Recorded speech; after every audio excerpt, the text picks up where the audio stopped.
आप सभी का मैं पुनः एक बार लर्निंग अड्डा 21 में हार्दिक स्वागत करता हूं। साथियों, मैं हूं संजय सिंह यादव। साथियों, आपके लिए लेकर के आया हूं बहुत ही यूनिक वीडियो जो भारतीय राज्य व्यवस्था से जुड़ी हुई है। और यहां आप जानेंगे इस वीडियो में जो है आज हम लोग जो चर्चा करने वाले हैं वो राज्य के नीति निदेशक सिद्धांतों के ऊपर बात करेंगे। और देखा जाए तो राज्य के जो नीति निदेशक सिद्धांत हैं यहाँ से आपको बहुत सारी रोचक जानकारियाँ मिलने वाली हैं। जैसा कि आप जानते हैं कि जो आपके देश के अंदर बहुत सारी जो केंद्र सरकार द्वारा योजनाएं चलाई जाती हैं या जो है बहुत सारी ऐसी नीतियां यानी जो भी कानून बनते हैं, इन सारे जो है निर्देशों का, इन सिद्धांतों का उन्हें ध्यान रखना होता है। जैसे आप जानते होंगे कि नागरिकों को यानी हमारे जो है राज्य के नीति निदेशक सिद्धांतों में ये गाइडलाइन की गई है कि राज्य जो होगा वो समान कार्य के लिए अपने नागरिकों को समान वेतन देगा। चाहे पर्यावरण संरक्षण की बात हो, चाहे ग्राम पंचायतों के गठन की बात हो, चाहे समान नागरिक संहिता की बात हो, चाहे महिलाओं के प्रसूता अवकाश की बात हो, चाहे 14 वर्ष के बच्चे को जो है निःशुल्क शिक्षा दिलाने की बात हो, चाहे अंतर्राष्ट्रीय शांति एवं व्यवस्था की बात हो, चाहे जो भी आपकी ऐतिहासिक जो आपकी धरोहरें हैं या जो भी स्मारक हैं उसे जो है सुरक्षित एवं संरक्षित करना, चाहे पर्यावरण संरक्षण की बात हो, बहुत सारी ऐसे या निःशुल्क विधिक सहायता की बात हो, ये सारी जो चीज़ें आपको जो उपलब्ध कराई जाती हैं इसके पीछे जो है ये चीज़ें कहाँ से, किस सिद्धांत के द्वारा, किस आर्टिकल के द्वारा या इसका भारतीय संविधान में कहाँ कहाँ पे किन किन अनुच्छेदों में उल्लेख किया गया है, इस वीडियो में आपको स्टेप बाय स्टेप मिलेगा। और यह भी आपको इस वीडियो में जानने को मिलेगा कि जो भारत के अंदर राज्य के जो नीति निदेशक सिद्धांत जो लागू किए गए, इसके पीछे लागू करने का क्या कारण था और कुछ जो है महानुभावों द्वारा राज्य के नीति निदेशक तत्वों के संबंध में क्या कथन कहे गए, ये भी पता चलेगा। चलिए हम लोग सीधा चलते हैं अपने टॉपिक पे, मूल बिंदु पे आते हैं। तो बात करते हैं हम लोग राज्य के नीति निदेशक तत्व की। तो सबसे पहले आपको यह जान लेना अति आवश्यक होता है कि आखिरकार राज्य के जो नीति निदेशक सिद्धांत हैं ये भारतीय संविधान के किस भाग एवं किस अनुच्छेद में इनका उल्लेख किया गया है। तो इसे भारतीय संविधान के भाग 4 में और अनुच्छेद 36 से 51 के बीच इनका उल्लेख किया गया है, यानी अनुच्छेद 36 से 51 के बीच भारतीय संविधान के भाग 4। अब बात करते हैं कि जो ये राज्य के नीति निदेशक जो भी सिद्धांत थे या जो भी तत्व हैं ये आखिरकार किस देश के संविधान से लिए गए थे। ये बहुत ज़्यादा आपसे परीक्षाओं में पूछा जाता है, तो आपको पता होना चाहिए ये 1937 में राज्य के नीति निदेशक तत्व का सिद्धांत आयरलैंड देश ने अपनाया था 1937 में, और भारत ने आयरलैंड के संविधान से ही जो है यह लिया था। देखा जाए तो दुनिया में मात्र ऐसे 2-3 ही कंट्री हैं या 2 या 3 ही कंट्री हैं, जैसे एक आयरलैंड है, एक स्पेन है और उसके बाद आपका भारत है, जहां पे जो है राज्य के नीति निदेशक तत्वों को अपने संविधान में उन्होंने अपनाया है।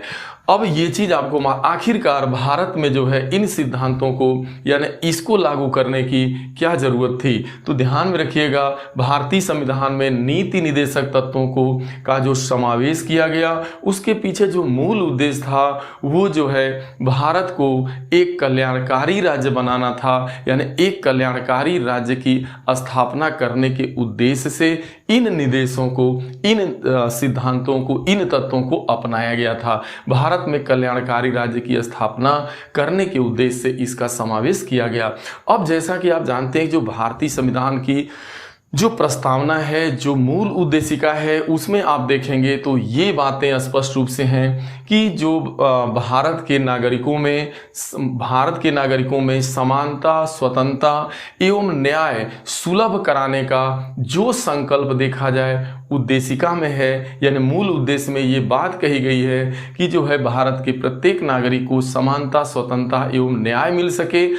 ये संकल्पना तभी पूरी होगी जब वह इन आदर्शों को, यानी जो ये नीति निदेशक सिद्धांत हैं, यदि राज्य का मतलब यहाँ देश से होगा, जब राज्य यानी कि जो देश होगा इन आदर्शों को, जो ये आदर्श नीति निदेशक सिद्धांतों में दिए गए हैं उसे अपनाएगा, तभी जो है सही अर्थों में कहने का मतलब यह संकल्प पूरा होगा। अब आगे है ये सिद्धांत जो है, ये जो नीति निदेशक तत्व हैं आपके, यह देश में वास्तविक रूप से सामाजिक एवं आर्थिक प्रजातंत्र को, यानी देश में यदि जो है सामाजिक एवं आर्थिक प्रजातंत्र सही अर्थों में लाना है, तो फिर यदि जो भारतीय संविधान के भाग 4 में जो अनुच्छेद 36 से 51 के बीच बातें दी गई हैं, जो राज्य को पालन करना चाहिए, देश को इसका अनुपालन करना चाहिए, यदि ये पूरी बातें लागू सही अर्थों में कर दी जाएं, सही तरीके से कर दी जाएं,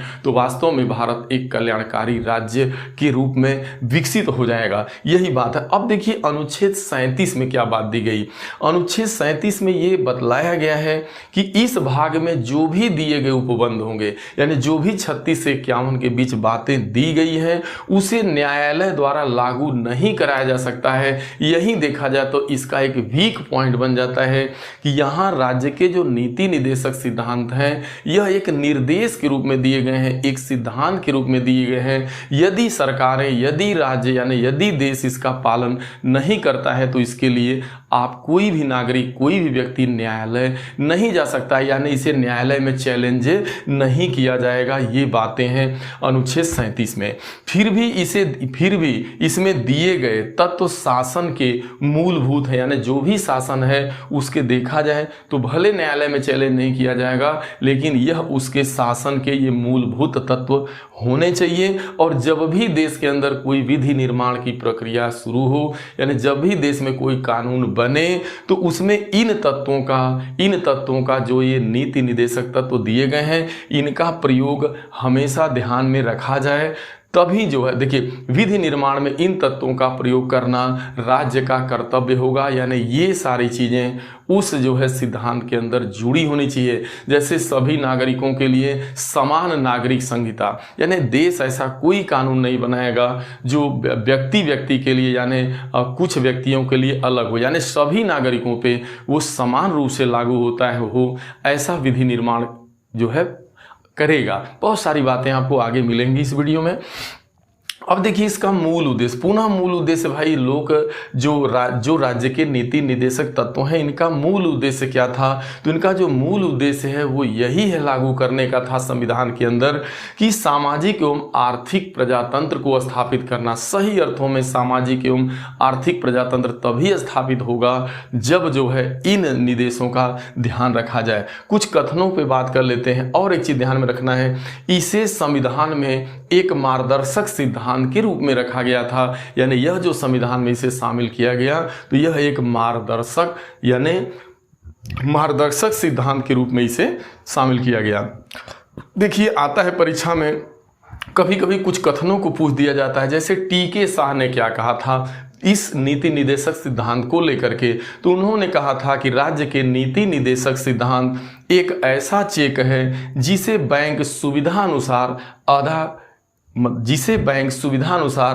अदा करता है, यानी उसके द्वारा अदा किया जाता है। बैंक अपनी सुविधा अनुसार अदा करता है, ये उन्होंने बोला। और जो है ग्रेनविल ऑस्टिन ने ये कहा था इस सिद्धांत को लेकर के कि निदेशक तत्व व मूल अधिकारों को संविधान की आत्मा कहा था। बाबा भीमराव अंबेडकर ने भी बोला था, और जो है ऑस्टिन ने भी बोला है, ये बात कही है कि यदि जो है वास्तव में देखा जाए तो जो नागरिकों के मूल अधिकार हैं और जो राज्य के नीति निदेशक तत्व हैं, यदि इन दोनों को सही अर्थों में लागू कर दिया जाए तो समझिएगा कि वास्तव में जो है यह राज्य एक कल्याणकारी राज्य की स्थापना होगी।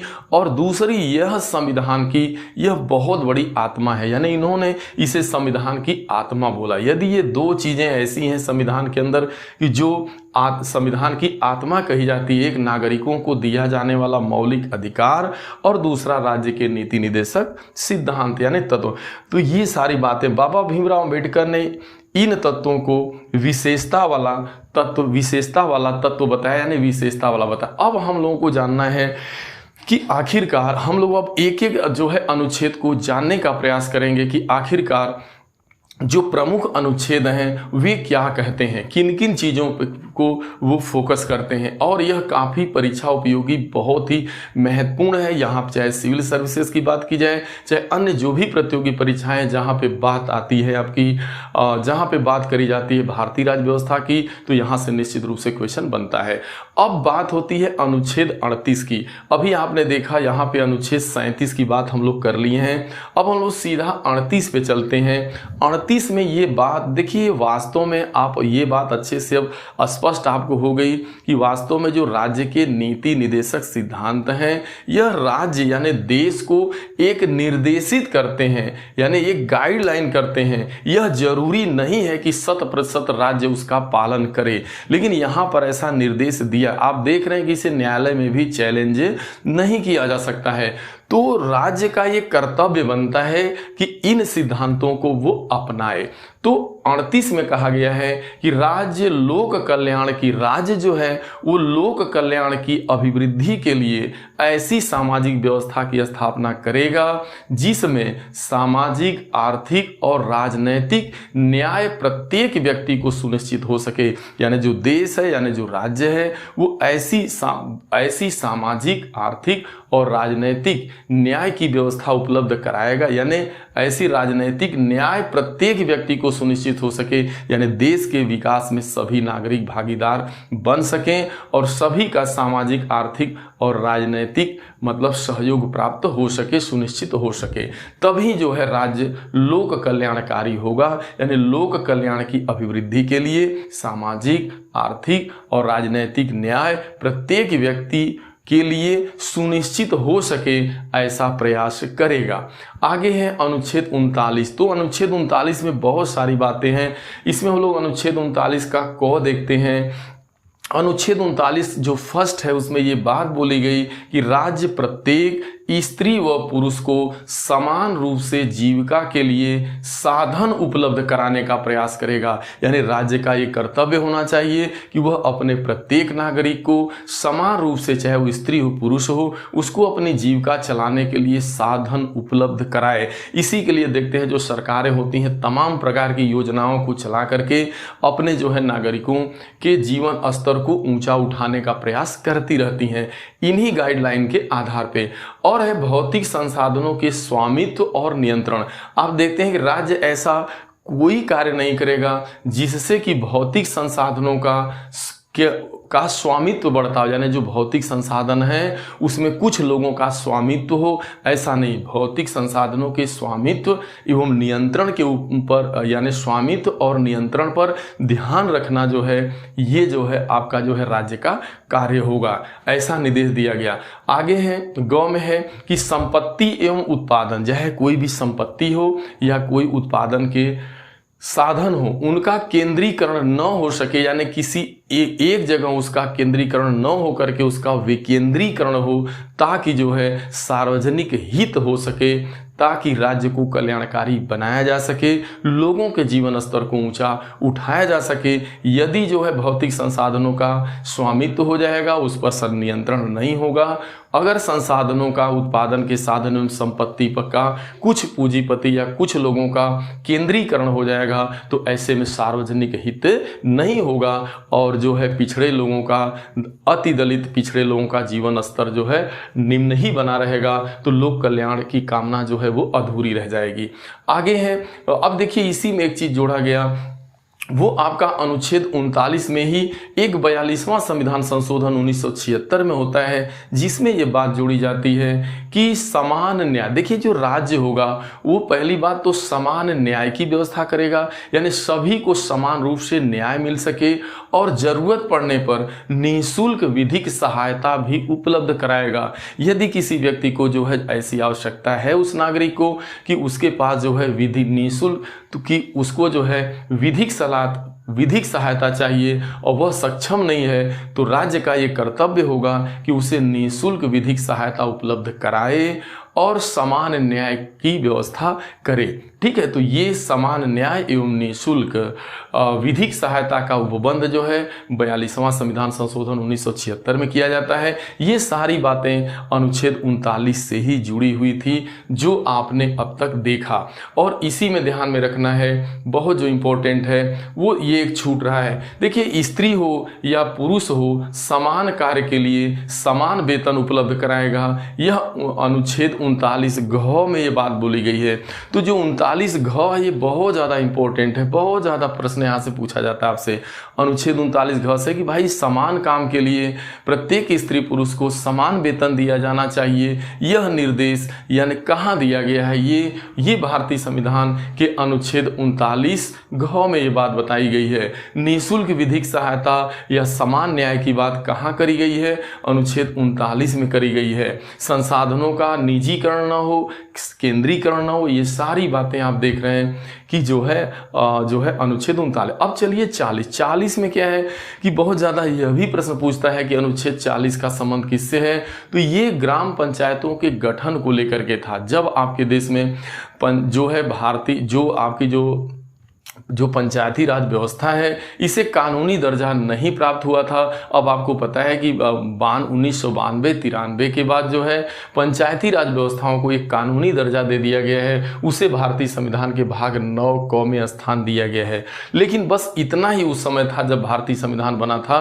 तो ये बात बोली गई थी कि अनुच्छेद 40 में कि जो राज्य होगा यानी जो देश होगा वो ग्राम पंचायतों का गठन करेगा, यानी सत्ता का जो है केंद्रीकरण न करके विकेंद्रीकरण करके जो है राज्य को कल्याणकारी बनाने के लिए ग्राम पंचायत यानी विकास को, यानी देश का अच्छे से विकास हो सके, लोगों का जीवन स्तर सुधर सके, इसके लिए जो है ग्राम पंचायतों का गठन किया जाएगा। ये बात अनुच्छेद 40 में थी। अब हम बात करते हैं अनुच्छेद 41 क्या कहता है। कुछ मामलों में काम का अधिकार, देखिए कुछ ऐसे मामले हैं जिसमें काम का अधिकार यानी सभी को रोजी रोटी के लिए काम मिल सके, शिक्षा का अधिकार और सार्वजनिक सहायता, ये बातें अनुच्छेद 41 में, यानी कुछ ऐसी मामले हैं जो कहने का मतलब असहाय हैं, अक्षम हैं। तो कुछ मामलों में जो राज्य होगा वो काम का अधिकार। अब देखिए इसी में काम के अधिकार के तहत ही मैं आपको बताऊंगा यहाँ पर मैं देखो जैसे एक 43 में ये बात ठीक कुछ मामलों में काम का अधिकार, शिक्षा का अधिकार और सार्वजनिक सहायता की बात करी गई है अनुच्छेद 41 में। अब आते हैं अनुच्छेद 42। देखिए अनुच्छेद 42 कहता है कि व्यक्तियों को अनुकूल एवं न्यायोचित दशाओं में कार्य करने के लिए एवं महिलाओं को प्रसूति सहायता उपलब्ध कराने के लिए कार्य करेगा। यानी राज्य जो है अपने नागरिकों के जीवन स्तर को ऊंचा करने के लिए, उनका जीवन स्तर ऊंचा उठ सके, उसके लिए उनके जो देखिए कहा जा रहा है कि अनुकूल एवं न्यायोचित दशाओं में ही कार्य करेगा। यानी उनके लिए एक उपयुक्त परिस्थिति होगी। ऐसा नहीं है कि उनके लिए एक अनुकूल एवं न्यायोचित दशाओं में ही वो आपका जो व्यक्ति है वो कार्य कर सके, तथा महिलाओं को जो है प्रसूति सहायता के लिए भी उपबंध कराएगा कि यदि वो प्रसूता की स्थिति में है तो उन्हें प्रसूता अवकाश दिया जाए। इसकी भी जिम्मेदारी जो है राज्य की होगी, ऐसा वो उपबंध करेगा। तो ये बहुत ज़्यादा पूछा जाता है कि प्रसूति सहायता के लिए उपबंध की बात कहाँ करी गई है? तो भारतीय संविधान के अनुच्छेद 42 में की गई है। अब अनुच्छेद 43 की बात करते हैं। उद्योगों में लगे मजदूरों के जीवन निर्वहन हेतु यथोचित वेतन मिल सके। देखिए जो मजदूर हैं, जो उद्योग धंधों में जो कामगार लगे हुए हैं, उन लोगों का जीवन निर्वहन हो सके, उसके लिए उनको यथोचित जो है वेतन देने का प्रबंध जो है करना चाहिए। यानी यह जो है निर्देशित वहाँ पे किया गया है। और साथ में बहुत ही देखिए जिससे कि उनका जीवन स्तर उन कामगारों का ऊंचा उठ सके। इसी के तहत आपने देखा है कि जो केंद्र सरकारें होती हैं वो मनरेगा का जो कार्यक्रम आपके देश में चल रहा है वो इसी का एक उदाहरण है। यानी इसी संवैधानिक लक्ष्य की पूर्ति के लिए ये केंद्र सरकार द्वारा कार्यक्रम चलाया जाता है। आप इसमें देखते हैं कि कामगारों को कुछ दिन का काम भी दिया जाता है, एक निश्चित दिन का काम भी देना है। अगर आप काम नहीं दे पाते हैं तो उनको जो है एक उचित वेतन भत्ता यानी उचित उतने दिन की मजदूरी, या तो आप काम दीजिए, अगर काम नहीं वो कर पा रहा है तो उतने दिन की उसको मजदूरी देना केंद्र सरकार यानी राज्य की जिम्मेदारी होगी, ताकि उसका जीवन निर्वहन हो सके, उसका जीवन स्तर ऊंचा उठ सके। अब देखिए कुटीर उद्योगों को प्रोत्साहन देना, वह प्रबंध में देखिए कुटीर उद्योग धंधों को प्रोत्साहन देना और कर्मचारियों को प्रबंध यानी प्रबंधन में कर्मचारियों को भागीदार बनाना, ये सारी बातें अनुच्छेद 43 में की गई हैं। यानी अनुच्छेद 43 के तहत ही आपको समझना होगा कि जो ये मनरेगा का कार्यक्रम चलाया जाता है, यानी कामगारों के जीवन स्तर को ऊंचा उठाने की बात हो, चाहे इनका जो है प्रबंध की प्रक्रिया में इनकी भागीदारी की बात हो, ये सारी बातें अनुच्छेद 43 में की गई है। अब अनुच्छेद 44 काफ़ी महत्वपूर्ण है, ये है बहुत ज़्यादा यूनिक है कि नागरिकों के लिए समान नागरिक संहिता, यानी देश के अंदर जो भी संहिता बनेगी, जो भी दंड का प्रावधान होगा या जो भी संहिताएं होंगी वह सभी नागरिकों के लिए समान होंगी। ऐसा नहीं कि कुछ के लिए, कुछ जाति धर्म या कुछ व्यक्तियों के लिए अलग आपकी संहिता है तो कुछ नहीं, यानी समान नागरिकों के लिए समान नागरिक संहिता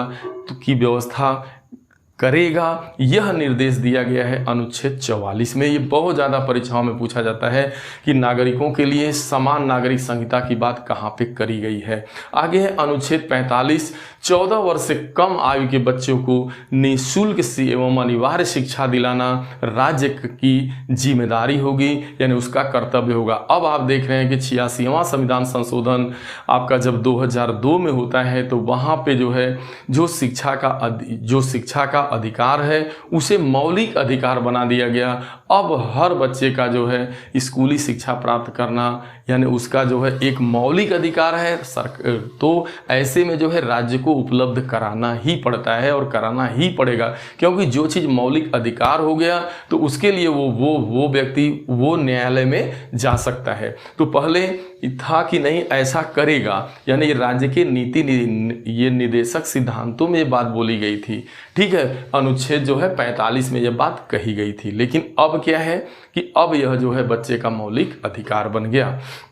अब बात कर लेते हैं अनुच्छेद 46 की। अनुच्छेद 46 में यह बात करी गई है कि जो भी SC, ST, OBC या पिछड़े वर्ग के लोग हैं इनके लिए जो है इनके शैक्षणिक एवं आर्थिक हितों को बढ़ावा देगी सरकार, यानी जो इन वर्गों में आने वाले लोग जो बहुत ही कमज़ोर हैं और समाज की मुख्य धारा से अभी तक नहीं जुड़ पाए हैं, उनके लिए जो राज्य होगा उनको जो है उनको शैक्षणिक एवं आर्थिक हितों को हमेशा ध्यान में रखते हुए उनको बढ़ावा देगा।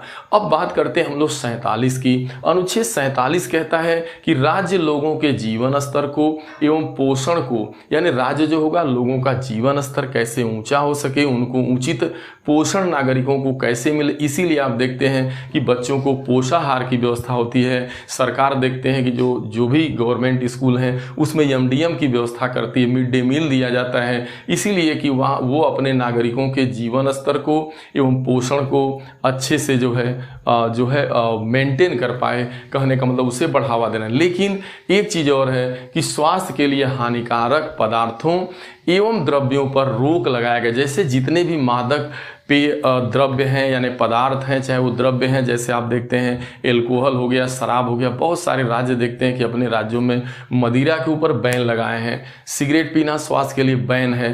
तो इस तरीके का बहुत सारे राज्यों में बैन नहीं, बहुत सारे राज्यों में बैन है। तो ये मतलब राज्यों को निर्देशित किया गया है, यानी देश को निर्देशित ये करता है कि भाई आप जो है देश, यहाँ राज्य का मतलब देश से है, तो जो देश होगा वह अपने नागरिकों के जो है स्वास्थ्य एवं पोषण जीवन स्तर का ख्याल रखेगा। इसके लिए जितने भी मादक पेय पदार्थ हैं या जो भी द्रव्य हैं उन ऐसे द्रव्यों पर वो प्रतिबंध लगाएगा, रोक लगाएगा। ये बात अनुच्छेद 47 में की गई। ये इंपॉर्टेंट है कि कहाँ स्वास्थ्य के लिए हानिकारक पदार्थों एवं द्रव्यों पर रोक लगाने की बात की गई है, अनुच्छेद 47। अब 48 की बात। अनुच्छेद 48 में ये बात कही गई कि राज्य जो है कृषि एवं पशुपालन को बढ़ावा देने के लिए, यानी राज्य जो होगा वो कृषि एवं पशुपालन को आधुनिक एवं वैज्ञानिक बनाने का प्रयास करेगा, यानी कृषि पशुपालन को आधुनिक तौर तरीके से एवं वैज्ञानिक तौर तरीके से करने का प्रयास मतलब कराएगा।